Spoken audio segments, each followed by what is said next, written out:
Hello les investisseurs, ici Julien Malengo et Nicolas. On va vous présenter une stratégie immobilière d'investissement qui permet de générer du gros cash flow et qui est trop peu utilisée. Nicolas, bienvenue. Merci à toi, Jules.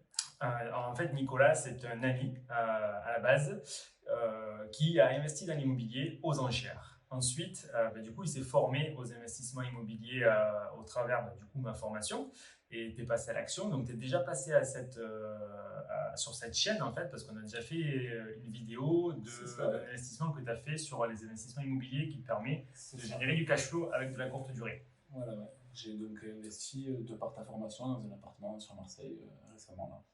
Good. Mais on n'est pas là pour parler de ça, on est là pour parler d'enchères. Du coup, comme d'habitude, avant ça, je t'invite à t'abonner à la chaîne, à mettre un petit pouce parce que je sais qu'il y a énormément de personnes qui regardent les vidéos, qui apprécient le contenu, qui laissent des commentaires, mais qui ne s'abonnent pas. Et du coup, c'est dommage pour le référencement sur YouTube. Donc, s'il te plaît, abonne-toi, mets des petits pouces. Ceci étant dit, on est là pour parler enchères parce qu'on te l'a dit, Nicolas a réussi, on ne va pas tenir le suspense trop longtemps, mais a réussi à créer combien? 38 000 euros de bénéfices. 38 000 euros de bénéfices dans l'espace de quelques mois. Ouais. Net d'impôts. Donc on parle de plus-value immobilière. Et ça, tu l'as fait en fait en l'espace de quelques mois et assez facilement parce que tu as utilisé une stratégie au final qui est peu utilisée, elle est connue. C'est-à-dire que même moi, en tant qu'investisseur, on connaît tous les enchères immobilières en fait, sauf que on a des croyances dessus. Et moi, j'étais très surpris de découvrir avec la simplicité avec laquelle tu avais réussi quelque part à mettre en place cette acquisition et on s'est dit que ça pouvait vous intéresser. Donc, on va vous partager en fait les entrailles des enchères immobilières. Alors, du coup, peut-être Nicolas, avant de rentrer dans les détails, est-ce que tu peux nous expliquer comment tu as fait toi pour avant même de te former aux investissements immobiliers, faire une opération d'achat-revente aux enchères immobilières. Comment t'en es arrivé là? Donc moi, un petit peu comme tout le monde, je pensais aussi que les enchères étaient réservées aux marchands de biens, aux professionnels de l'immobilier. Ouais. Et j'ai rencontré un ami en fait qui était lui-même marchand de biens et qui m'a un petit peu expliqué un petit peu les rouages en fait et m'a expliqué les différents types d'enchères immobilières parce qu'il faut savoir qu'il y a plusieurs types d'enchères et donc pas toutes permettent de réaliser de bonnes affaires. Ça, c'est déjà une première surprise. C'est-à-dire que moi, je ne savais pas, avant qu'on fasse cette vidéo et qu'on en parle, qu'il y avait plusieurs types d'enchères immobilières. Et on a tendance à mettre tous les œufs dans le même panier. Exactement. Et à parler un peu de tout et n'importe quoi. Donc voilà, déjà, premièrement, savoir se positionner sur la bonne enchère, donc c'est ce qu'il m'a expliqué. Et ensuite, donc, moi, j'ai pu réaliser donc, mon investissement et réaliser quand même une belle plus-value assez rapidement. Voilà, je me suis rendu compte qu'il était possible, donc, en fait, en tant que particulier, de pouvoir accéder à ce marché parallèle, on va dire. C'est ça qui est très intéressant parce que souvent, on pense que les enchères immobilières, c'est réservé aux professionnels et que donc nous, en tant que particuliers, on n'a pas accès à ça. Parce que voilà, c'est complexe et donc du coup. Ça reste un marché quand même fermé. Il y a énormément de marchands de biens qui sont quand même présents au tribunal, parce que ça se passe au tribunal. D'accord. Enfin, en tant que particulier, il faut quand même garder à l'esprit qu'on a un énorme avantage sur eux. Et c'est peut-être pour ça aussi qu'en fait, les gens ne savent pas que le particulier peut y aller, quoi, et se positionner sur les enchères. Ouais. D'accord. Mais donc, du coup, comment tu fais pour avoir accès à cet avantage, pour acheter dans les bonnes enchères? Parce qu'on a dit il y a plusieurs types d'enchères, notariales, judiciaires, etc. Bon, il faut trouver les bonnes. Comment tu fais pour ensuite avoir accès à cet avantage que tu viens de mentionner? En fait, parce que, bon, on n'est pas professionnel, mais je sais pas, moi j'ai entendu parler d'un avocat. Exactement, ouais.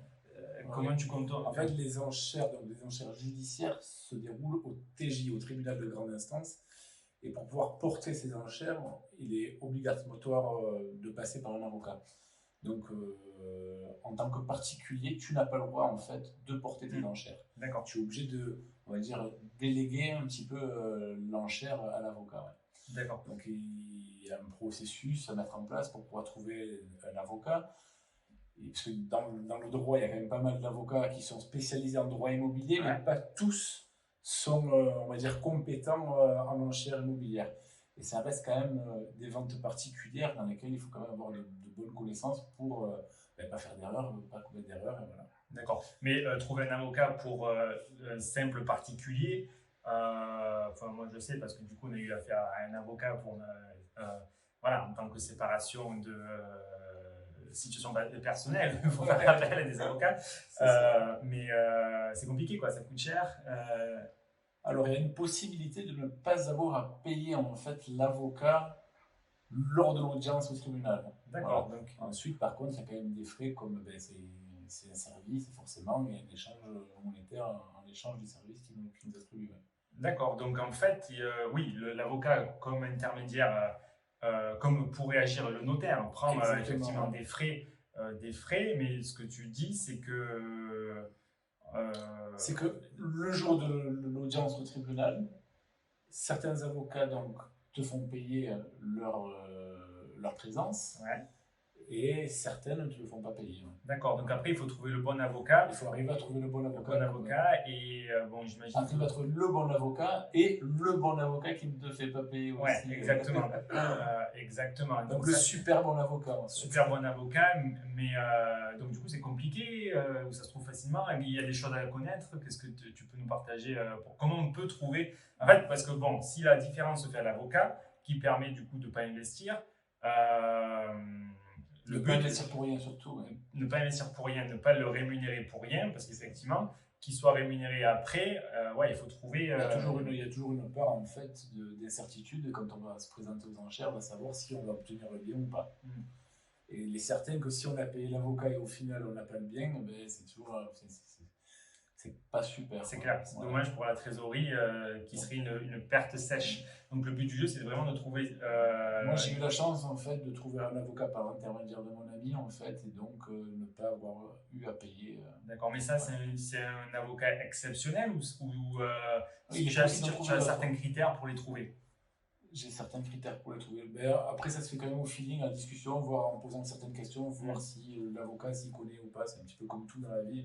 Poser des questions dans lesquelles tu connais les réponses et voir si lui accepte d'agir de la sorte. Aussi, oui. D'accord. Donc en fait, ce qu'il faut que vous compreniez, c'est que, d'après ce que moi je comprends, pour reformuler ce que tu dis, c'est que donc les avocats, il y en a qui demandent des frais en avance, il y en a que non. Et il appartient à nous de trouver le moyen, en fait, la méthode, comment trouver ces avocats-là et comment leur faire comprendre notre façon de travailler à nous en tant que quelque part investisseurs, même si tu es particulier, pas marchand de biens, pour justement ne pas avoir à prendre de risques, à sortir la trésorerie pour rien. Mais c'est possible. Ouais. D'accord. C'est possible. Bah, du coup, ça devient à ce moment-là, en fait, si on peut aller aux enchères en tant que particulier sans avoir à débourser de frais avec un avocat, ça commence à devenir intéressant cette histoire. Et je comprends pourquoi tu fais des investissements immobiliers locatifs et pas uniquement des enchères. Non, donc du coup, ceci étant dit, non, il faut diversifier les stratégies, mais je sais pas, un autre problème que moi je vois, enfin une autre croyance que j'avais avant qu'on en parle au départ, et c'est pour ça que je la note, que je la cite, mais c'est le financement, parce qu'au final, acheter aux enchères, si c'est pas réservé aux professionnels, il faut quand même acheter cash, avoir une grosse trésorerie. Alors ça, c'est encore une fausse croyance que beaucoup de personnes ont. Quand on parle d'enchères en général, c'est vrai que beaucoup pensent un petit peu comme les enchères automobiles. Donc on parle d'enchères automobile dans laquelle à la fin de l'enchère, on doit payer le bien pour pouvoir repartir avec. Là, c'est quand même complètement différent. On n'est pas sur les mêmes montants, on est sur du bien immobilier, donc les montants sont quand même beaucoup plus élevés que sur les biens, sur les automobiles. Donc il y a quand même possibilité, on a l'accès au crédit immobilier pour pouvoir financer le bien acquis aux enchères immobilières. D'accord. Donc il est possible d'acheter un bien aux enchères immobilières via un crédit immobilier. Ok, donc selon les mêmes conditions qu'un simple investissement d'investisseur. Alors, ce sera un dossier similaire. Maintenant, le mécanisme est quand même différent. Il y a quand même des complexités. Ça ne se fait pas non plus super facilement. D'accord ? Il y a des contraintes de délai. en termes d'obtention de crédit, mais qui sont quand même pas insurmontables, qui sont totalement réalisables en ayant un bon dossier et en adoptant le bon mécanisme en fait pour l'obtenir. Ouais, donc il est totalement possible ouais. d'avoir un financement avec le crédit bancaire, ouais. à ce qu'on dit 110% travaux notaires, frais notaires inclus, enfin du coup il n'y a pas de frais notaires, mais frais d'avocat inclus, travaux inclus. C'est une autre possibilité aussi, il y a des montages qui sont quand même beaucoup plus particuliers que le montage classique, on va dire.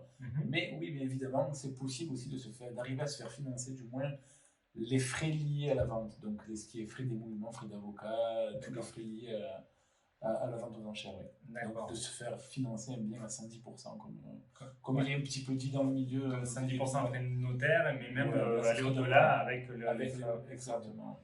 Donc, si je suis ce que tu es en train de dire, c'est que je devrais changer de stratégie immobilière et arrêter de faire des investissements dits classiques, parce qu'au final, si je suis capable quelque part d'aller dans ma ville pour trouver des biens du coup qui sont aux enchères, on n'en a pas parlé, mais le but c'est quoi? C'est que le prix il est plus bas que... Oui, en général, ce sont des biens qui partent. Il peut y avoir des biens qui partent au prix du marché, hein, mais en général, ce sont des biens qui vont partir, on va dire en moyenne à moins 30%. Hein. Donc des biens qui vont partir à moins 50, d'autres à moins 15, mais on va dire en moyenne générale à moins 30%. Ouais, donc en fait, pas besoin de traverser la France parce que ça c'est accessible un peu partout. Du coup, il y a moins de concurrence. Il y a moins de concurrence, oui. Les plus gros concurrents, on va dire qu'en réalité, ce sont les marchands de biens, mais qui eux sont pénalisés. Donc en fait, non, il n'y a pas énormément de concurrence. Pourquoi est-ce qu'ils sont pénalisés les marchands? Par la fiscalité liée aux marchands de biens, oui. D'accord, en achat-revente sur le. Alors que si tu comptes la fiscalité après imposition de la plus-value des particuliers, tu es capable en fait d'être plus rentable qu'un marchand de biens. Donc il y a des opérations qui nous intéressent à nous en tant que particuliers, qui ne vont pas forcément intéresser des marchands de biens parce que la marge est trop petite par rapport à leur... On peut le voir comme ça, ou on peut le voir aussi que pour un même bénéfice, le particulier pourra faire une adjudication beaucoup plus élevée. Hein. Donc proposer un prix adjudication, c'est le prix d'achat. Ok. Donc, voilà. Okay. Donc ça, c'est quelque part... après, le but du jeu là-dedans, c'est de définir le prix d'achat, donc l'adjudication maximum que chacun est prêt à payer par rapport à son calcul de rentabilité. Exactement. Ouais. D'accord. Donc... Après, encore le côté un petit peu magique, c'est qu'on peut se définir une certaine enchère maximum, en fait, arriver au tribunal. Par exemple, j'avais décidé de mettre mon enchère maximum à 100 000 euros, on va dire. Et puis au final, il n'y a pas énormément de concurrence sur le bien. Et puis le bien, je peux l'acquérir à 70 000 euros. D'accord. Oui. Donc j'ai une idée, j'ai un petit souvenir. Sur une audience, j'avais vu un bien donc très très bien situé à Marseille. Et en fait, je me suis dit qu'il va y avoir trop de concurrence sur ce bien-là et je ne suis pas allé. Et le jour de la vente, je pense que je ne suis pas le seul à m'être fait cette réflexion. Le jour de la vente, je crois que le bien, il était, la mise à prix était peut-être aux alentours de 50 000 euros. Donc l'avocat de la personne qui voulait le bien, 51 000 euros. Et puis là, silence général. Ouais. Et puis jamais personne n'a surenchéri, quoi. Non, enchéri. Et au final, la personne elle a une banane comme ça, elle a dans toute la salle, elle avait le bien pour 51 000 euros. Donc, au final, je suis capable d'acheter dans ma ville à un prix inférieur au prix du marché, ou dans tous les cas, je ne prends pas de risque, parce que comme tu dis, j'ai défini mon enchère maximum. Ensuite, il n'y a pas vraiment une négociation. Non. Il y a un gain de temps énorme aussi, comparé à une vente classique, où justement, il y a de la négociation, on fait un prix, une offre, une contre-offre, tout ça. Nous, on sait déjà au maximum auquel on peut aller. Et puis, c'est soit on arrive à ce palier-là, soit le bien, on l'a pas. Et au mieux, on l'a acquis pour un prix inférieur. Ouais, tout à fait. Donc, et ça se passe juste en quelques minutes, on va dire. Et même en fait, donc oui, et le gain de temps, il est aussi sur tout le process, parce que tu n'as pas forcément la phase de recherche et tout. Et le financement, c'est quelque part plus rapide. Il n'y a pas le notaire qui va prendre un mois pour faire... Alors après, il faut quand même que l'avocat fasse les papiers. Voilà. Mais... En général, en fait, à partir du moment où la visite se passe, il faut compter 10 jours pour avoir l'audience au tribunal. Et le jour, c'est un petit peu la magie encore des enchères, hein.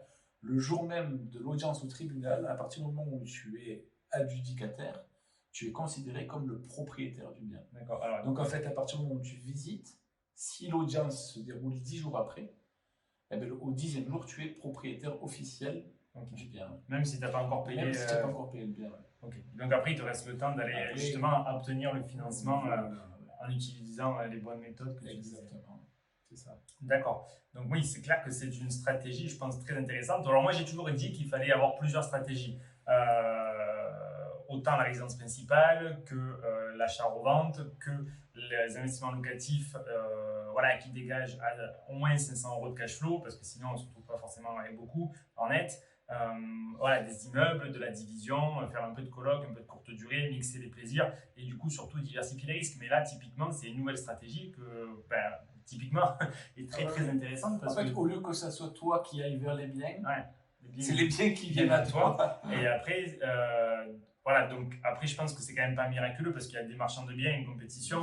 Il y a certainement quelques particuliers qui connaissent les combines aussi. Mais ça reste assez.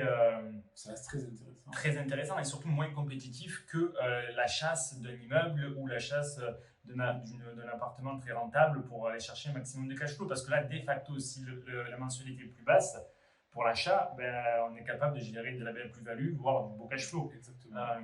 Parce qu'après, on peut toujours faire de la courte durée, on peut toujours faire de la colocation, on peut toujours faire de l'achat-revente sur ces stratégies-là.